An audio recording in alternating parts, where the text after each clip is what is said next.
So, key of C tayo. Andito siya sa 5th fret, 3rd string. So, ang mga move ng paglilid ay ganito. Yan, hammer on. Yan ang target notes. 1. Tapos ito yung 4. Ito yung 5. 5, 4, 1.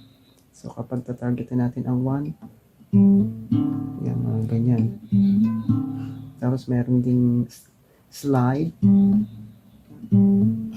Ganyan siya. Yan, slide yan. Ito naman ang pull up. Yan, yan yung mga moves ng paglilid. Yan.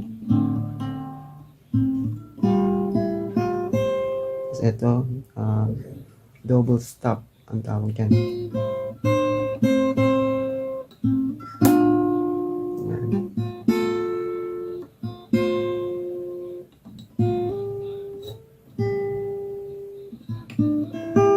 Tapos dito sa second, pupunta ka ng 5th.